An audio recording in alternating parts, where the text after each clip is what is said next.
Okay, so today we're gonna be tie-dyeing. So the first thing you want is your t-shirt or whatever fabric you're gonna dye.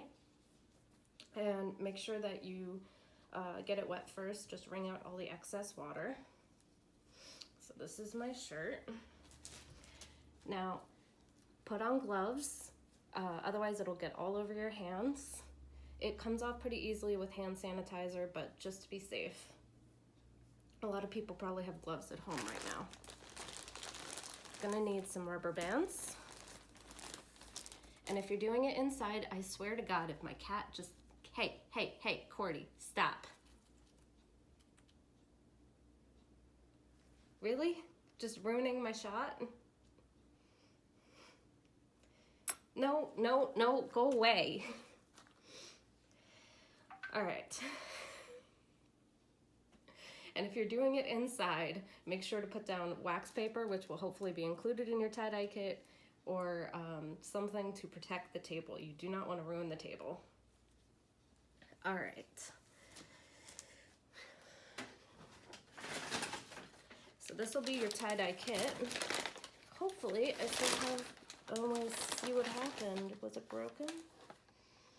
All right, so I have purple and pink.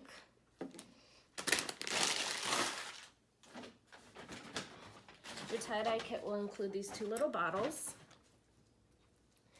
Now what you need to do is we're gonna be making, I'm trying not to tie-dye my cat. We're gonna be making a stripe tie-dye. So you just bunch up your fabric, pretty easy.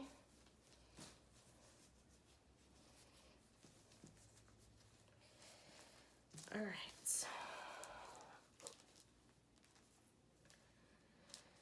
Take some rubber bands and you create little stripes.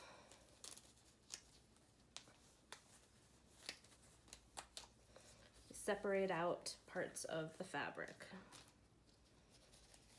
Doing about that wide. Let's see.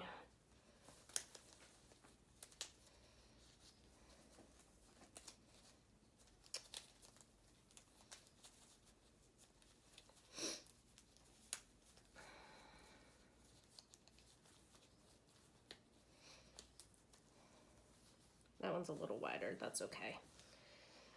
Your tie-dye shirt can look however you want it to.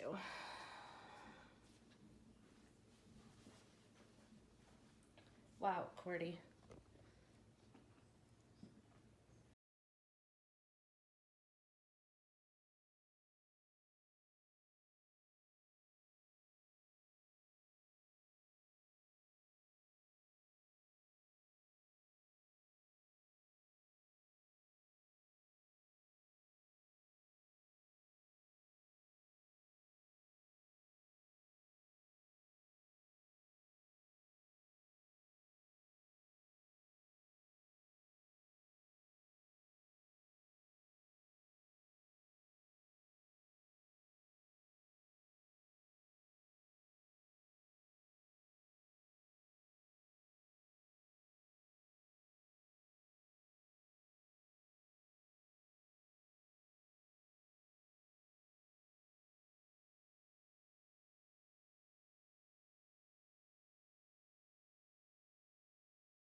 So once your tie-dye project is finished, you wrap it up, put it in the big bag.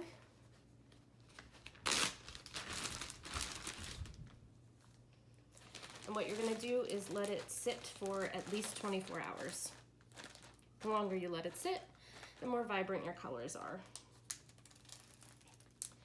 And then there will be a bag with, there will be a sheet with instructions on how to take care of your tie-dye shirt once you wash it so that you don't ruin your parents' washer or dryer.